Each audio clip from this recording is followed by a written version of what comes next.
Ouais, alors première session des marchés parlés.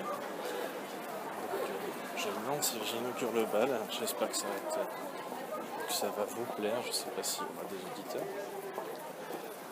Donc là maintenant, je me trouve dans le métro de Singapour, la station Somerset. Donc vous pouvez l'entendre en arrière-fond. Et je sais pas trop par quoi commencer ce marché parlé. À vrai dire, j'y avais pas vraiment réfléchi à un sujet avant. Ça va permettre d'avoir quelque chose d'assez frais.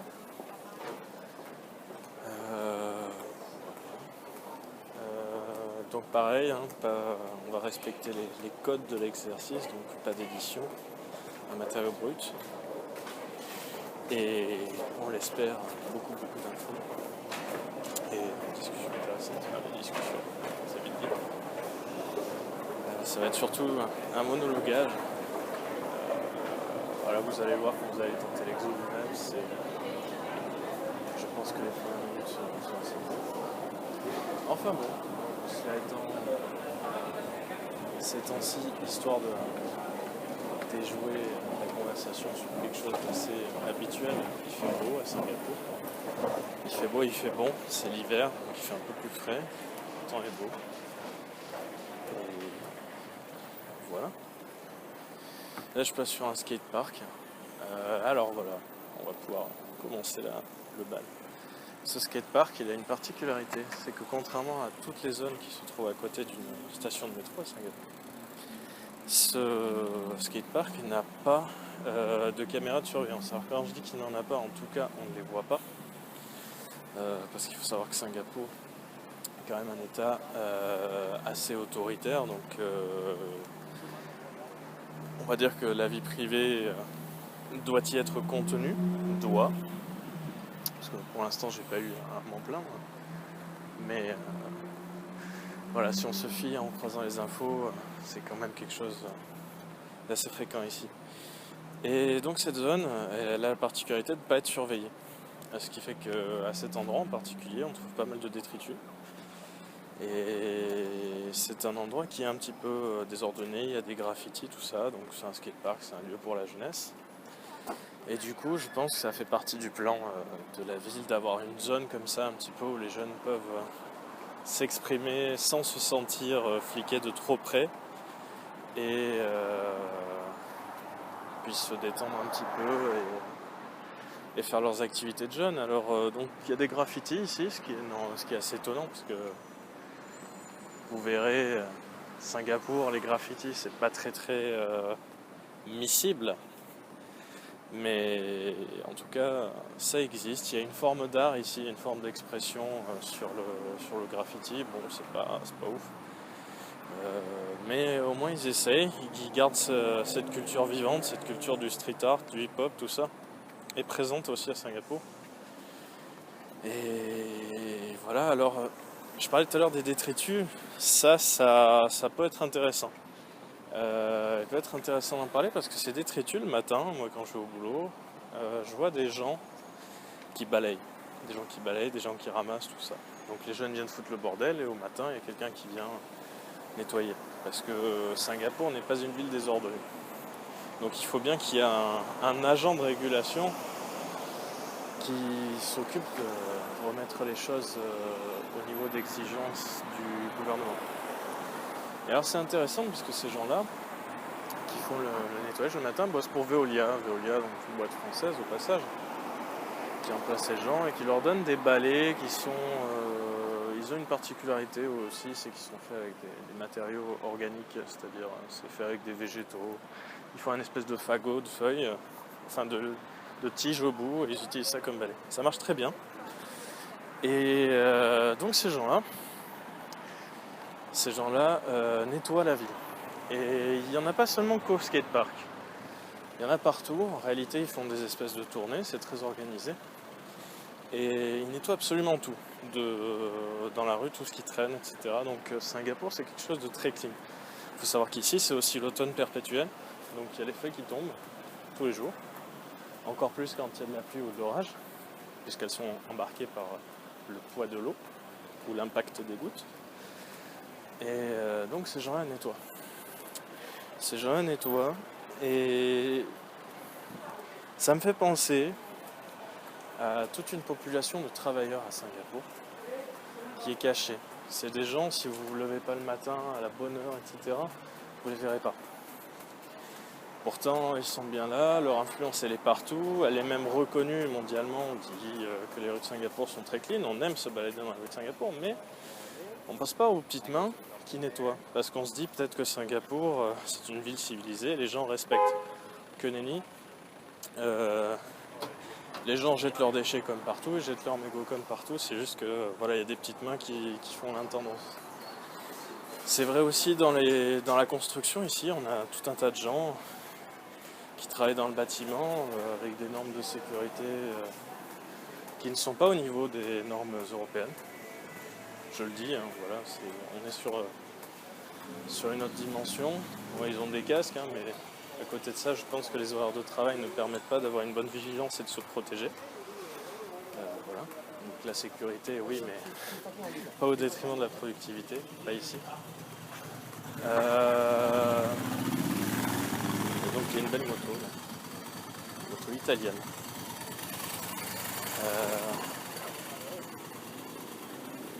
Voilà, je passe la zone. Et donc ces gens-là, que ce soit dans la construction, que ce soit dans le nettoyage, c'est des gens dont on n'entend pas parler ici, c'est des invisibles. Il y a une autre population que je vais rajouter à ça, ce sont les maids. Les maids, les helpers, les femmes de ménage, qui peuvent être totalement intégrées dans la famille, donc qui ne sortent pas de l'habitat ou qui peuvent être contractées. Moi-même, j'ai deux maids. J'ai une maid qui s'occupe des parties communes et j'ai une maid qui s'occupe vraiment de faire mon ménage. Les gens qui sont comme mes maids, des personnes sous contrat, ont des revenus qui sont plutôt bons. Et en mon sens ne sont pas dans un modèle d'esclavagisme. Elles ont plusieurs ménages, elles tournent, etc. Elles ont leur vie à côté, elles sont indépendantes, elles entreprennent. Elles ont une certaine liberté vis-à-vis de leur visa, etc. Et leur responsabilité leur est propre. La responsabilité de leurs actes. Donc elles ont le droit de sortir, elles ont le droit d'agir, elles ont le droit de vivre. Les helpers ici, les autres, donc celles qui sont intégrées dans les familles, donc dans la chambre de bonne, hein, les travailleurs du bâtiment, etc., n'ont pas ce genre de latitude et sont souvent sous le régime de leur employeur. Ce qui veut dire que quelque part, ils sont un peu comme des enfants. Vous avez la responsabilité civile de vos travailleurs. Et s'il se passe quelque chose, c'est pour vous. Alors l'effet pervers de ça, c'est que du coup, les employeurs, s'ils sont un petit peu craintifs vis-à-vis de votre comportement, et ben, ils vous gardent enfermés en fait. Et vous pouvez pas sortir, vous pouvez pas vivre. Donc il faut être conscient de ça quand même, quand on va dans des pays qui sont en plein boom économique, parce que c'est très joli d'être dans un pays en croissance. Personnellement, ça m'a fait un bien fou de quitter l'amorosité de l'Europe avec sa croissance péniblement à zéro, en tout cas pour la France, pour passer à une croissance qui aujourd'hui doit être aux alentours de 7% ici, ce qui est absolument inconcevable en Europe. 7% c'est la récession pour eux, hein. Normalement la norme c'est aux alentours de 9, voire 2 chiffres.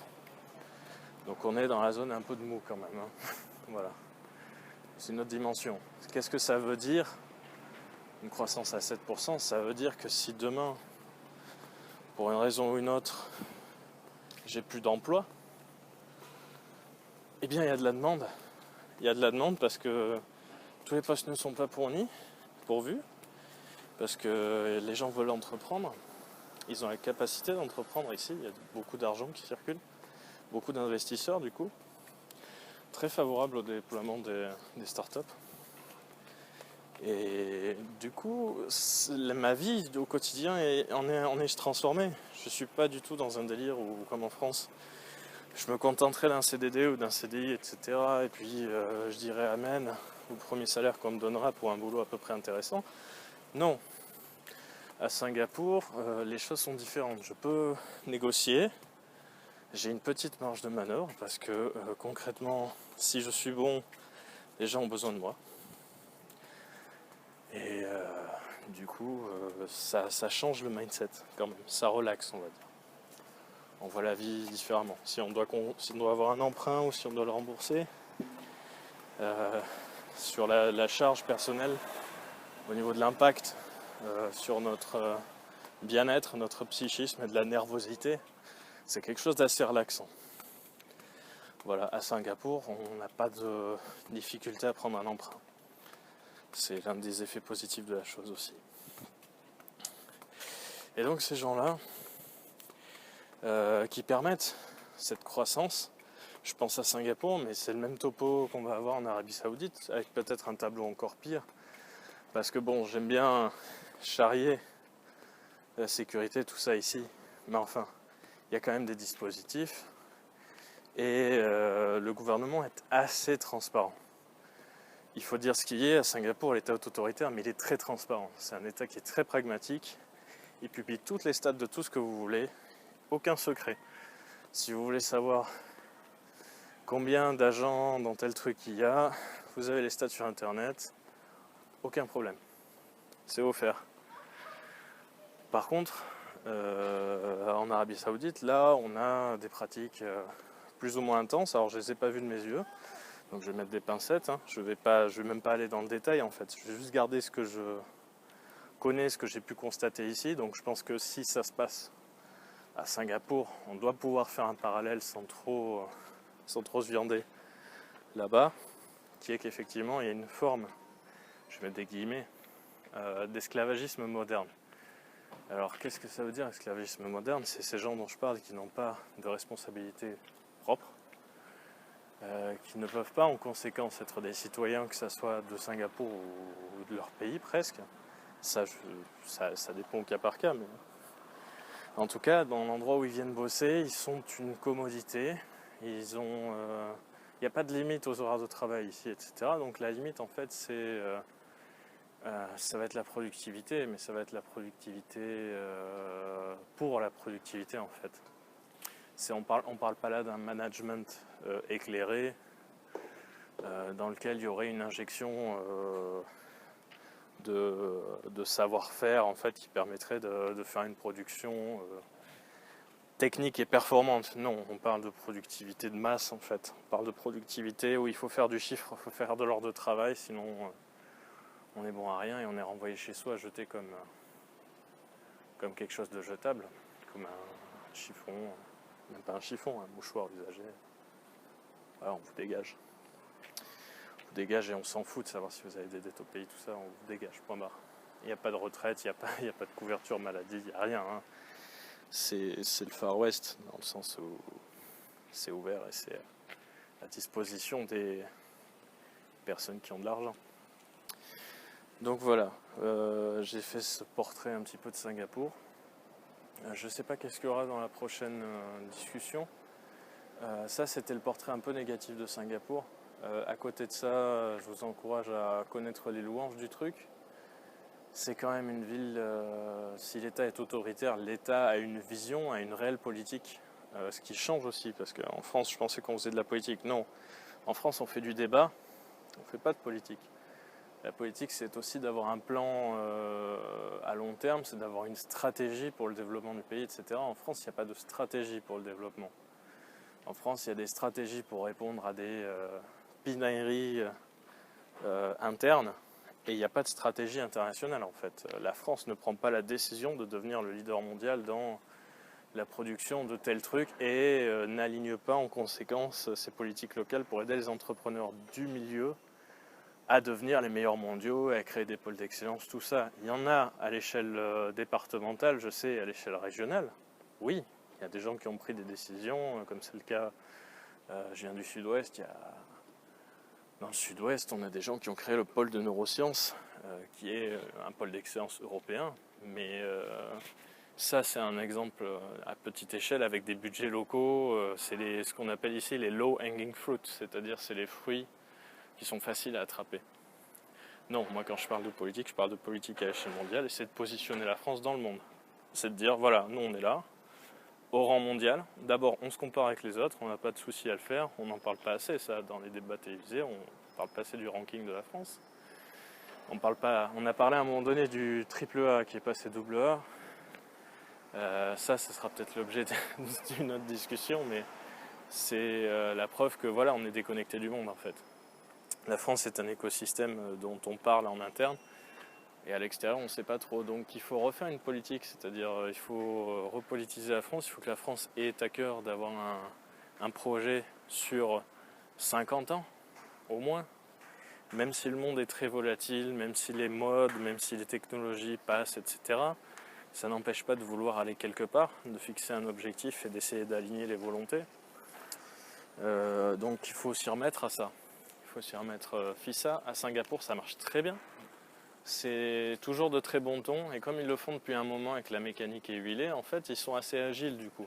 C'est-à-dire, quand je disais tout à l'heure faire un projet au moins sur 50 ans, oui, parce que la France, au rythme où elle va aujourd'hui pour prendre des décisions politiques, faut pas compter être agile, clairement.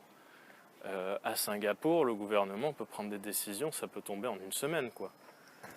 S'il y a un vrai intérêt national à redéfinir une stratégie, voilà, ça peut tomber très très très vite. Il n'y a pas de... Voilà, les rouages ne sont pas grippés, en fait. Déjà, ils sont là, les rouages sont là, et puis ça fait un moment qu'ils tournent. Donc le moment inertiel est réduit. Il n'y a pas besoin de rajouter un surcroît d'énergie pour faire marcher les choses, ça se passe. Donc ils en sont là. Donc ça, c'est quelque chose de très bénéfique pour les gens, parce que quand on a un plan pour un pays, eh bien, nécessairement ça profite aux gens. Les gens, on le voit ici, ils ont un très bon niveau de vie. Je parle des citoyens singapouriens. Évidemment, à distancier de ce qu'on a vu, ou alors des résidents permanents, ou alors de tout un tas de personnes dont je fais partie, les immigrés en fait, mais les immigrés libres et travailleurs, voilà. On en voit les bénéfices tous les jours. Ça veut dire qu'il y a des investissements sur des infrastructures de vie qui sont monumentaux. On a un métro qui marche à la perfection, qui est tout neuf. J'ai rien à redire. Voilà, c'est très très agréable Singapour à vivre, si vous voulez. C'est une ville qui a voilà, l'un des meilleurs, si ce n'est le meilleur, c'est le meilleur là depuis 3 ans. Je parle, on est en 2015. C'est le meilleur aéroport du monde pour la 3e année consécutive. Il est magnifique.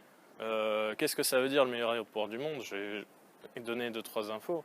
C'est-à-dire qu'il y a un mur végétal immense à l'intérieur, il y a des palmiers, vous avez du marbre à l'intérieur. C'est magnifique, vous avez des carrés comme ça de végétation, des petits coins où vous pouvez vous poser tranquille. Les toilettes sont impeccables, vous pouvez bouffer par terre, vous avez l'impression d'être à l'hôtel, vous savez, avec des rétroéclairages à LED, tamisés, machin, c'est magnifique. C'est grand. Et il y a, voilà, à l'intérieur, vous avez une piscine pour vous délasser. Oui, une piscine pour plonger, piquer une tête.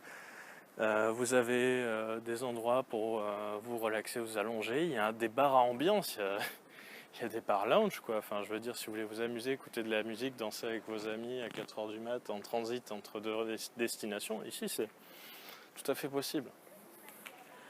On a ce genre de... Ils appellent ça des facilities. Ils ont ce genre de structure, en fait, dans l'aéroport. Donc, vous imaginez bien, il y a bien sûr un cinéma, il y a un hôtel, enfin... Voilà, on n'a pas besoin de s'emmerder, on arrive à Singapour, on sait qu'on est entre de bonnes mains. C'est un peu le message, en fait.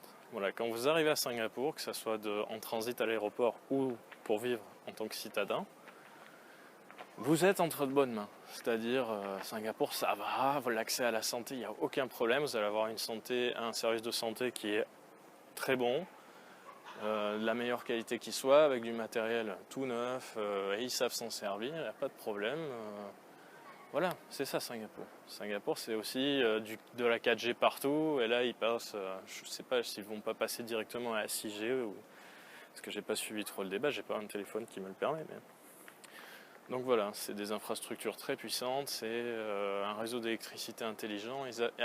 Ils en sont arrivés à un point où ils appellent ça une smart city. Et la smart city, voilà, c'est quelque chose qui est adaptatif et qui a un réseau d'infrastructures réfléchi. Alors, je dis pas ça, on peut pas faire ça vraiment en France, pas tout de suite et pas comme ça, parce que la France est un vieux pays, donc on a des villes qui ont été construites d'une certaine manière. Et dans ces manières de construire des villes, il y avait de l'intelligence, et il y a toujours de l'intelligence, et ça fonctionne, malgré les problèmes d'embouteillage, etc., qui se sont rajoutés là-dessus. N'empêche que les architectures, tout ça, à l'époque ont été pensées par des gens tout à fait compétents, donc ça marche. Je veux dire, en termes d'urbanisme, on n'a pas de leçon à recevoir, c'est pas mon propos. Par contre, il faut mettre à jour. Il faut mettre à jour. Quand il faut changer le réseau, il ne faut pas le faire petit bout par petit bout. Il faut se mettre au top de ce qui se fait et surtout aujourd'hui, quand je parle des réseaux, que ce soit canalisation d'eau, électricité, tout ça, on a quand même la possibilité d'activer ou de désactiver des segments pour isoler des problèmes, etc. On a la possibilité d'éviter des gaspillages. C'est dommage de passer à côté de ces technologies, surtout que dernier acte, c'est nous qui les vendons. C'est nous. C'est nous, c'est EDF, Rexel, etc. Donc c'est les acteurs de l'électricité ici qui vendent les smart grids. C'est Thales qui gère le truc. C'est Thales et c'est Dassault Systèmes qui modélise la ville pour ce genre de choses. Voilà. Donc sans la France, ici, ça n'existerait pas. Et ça, c'est un point hyper important parce qu'en France, on n'a aucune idée de ce que fait la France à l'étranger. Et si vous n'êtes pas dans le business, dans le monde du business, j'entends, et si vous ne vous intéressez pas un petit peu à qui fait quoi et qui concrètement est capable de faire la solution, parce que c'est bien beau de se dire ouais, j'ai envie de faire une ville intelligente, etc. Ouais, mais qui va vous la faire, la ville intelligente? Les Américains? Aucune chance. Ils ont déjà du mal à relier leur réseau électrique, donc ils vont peut-être pas venir donner des leçons ici. Les Japonais? Peut-être. Mais à l'origine, l'ingénierie des Japonais, elle vient d'où? Elle vient d'Europe. Alors les Français notamment, voilà, on est des grands experts sur l'électricité. Faut pas en douter, c'est quelque chose dont on peut être très fier. On est très doués pour ce qui est des réseaux de rails, hein, SNCF, tout ça, mais les sociétés d'avant, les différents opérateurs, que ce soit Alstom et compagnie, qui aujourd'hui, Alstom a été vendu à General Electric, mais c'est des savoir-faire en fait. Si vous voulez, là-dedans, il y a des générations et des générations et des générations et des générations de nos ingénieurs qui se sont mordus les doigts là, sur des problèmes d'urbanisation, etc. Comment on fait cohabiter toutes ces techniques-là? Comment on fait sur un sol qui est instable? Comment on traite? Quel béton? Quelle forme géométrique pour structurer le truc? Les gens de la mécanique voient de quoi je veux parler. Il faut faire ça. Il faut aussi faire des softwares, mais il ne faut pas faire des softwares n'importe comment. La première ligne de métro autonome au monde, c'était la ligne Météor à Paris. Ici, tous les métros sont autonomes, ils fonctionnent tous avec le système de Météor. Voilà. Ça, ce sont des influences énormes. Le barrage des Trois Gorges en Chine, le plus gros projet du monde en termes de construction. Impossible sans les Français, impossible. Impossible de modéliser la structure, impossible de générer le béton technique, parce qu'on a la Farge, etc., qui maintenant est suisse, mais c'est tout nouveau. Hein. À l'heure où je parle, je suis en 2015, la fusion vient d'être faite. Mais c'est de l'ingénierie française qu'il y a derrière, c'est de la chimie française qui a permis de comprendre comment ça marchait, ces différents bétons. Qui a permis de mettre au point. Le test dans les bétons, voilà, c'est le test de l'aiguille Vicat. L'aiguille Vicat, c'est un français. Je ne vais pas rentrer dans toutes les techniques pour vous démontrer que tout ce qui brille, on va dire aujourd'hui en Asie, tout ce qui brille également au Middle East, vient en partie d'Europe.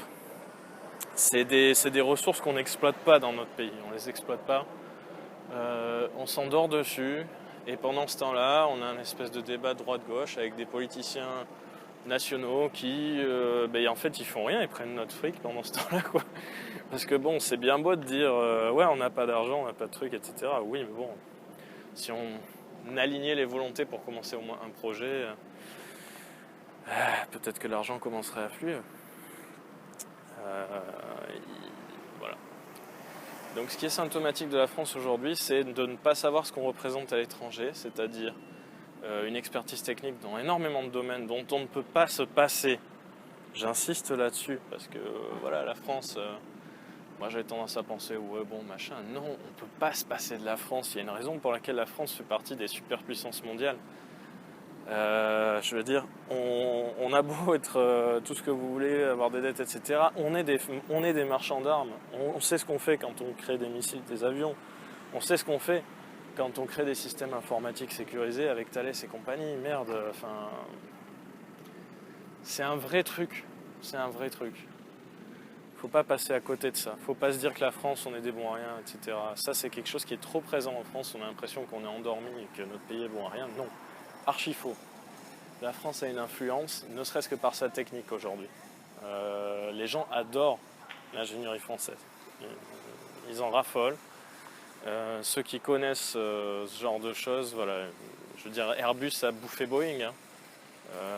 Alors Airbus, certes, c'est européen, mais on a quand même injecté pas mal de savoir-faire français là-dedans. Bon, ne soyez pas honteux de la France. C'est un beau pays, c'est un pays qui a une influence internationale parce que, grosso modo, tous les gadgets et tout le luxe que peuvent vouloir les gens, ils veulent du français.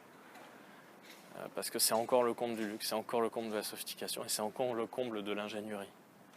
Donc ça, ne jamais l'oublier, enfin en tout cas actuellement ne pas l'oublier, le réinjecter dans les gens, ne plus voir cette morosité latente en France et puis essayer un petit peu de faire émerger une politique nationale. Voilà, c'était mon premier marché parler, marché parler, je sais pas, dans le sens que vous voulez. Moi j'aime bien parler, alors, on va dire parler marché. Je passe le relais. Je sais qu'il y en a au moins un autre qui va jouer avec moi, qui a sûrement écouté le truc jusqu'au bout et qui doit bien se marrer quand je pars en live. Voilà, je te salue. J'ai hâte de t'écouter. Et puis à bientôt pour le prochain épisode. Bisous.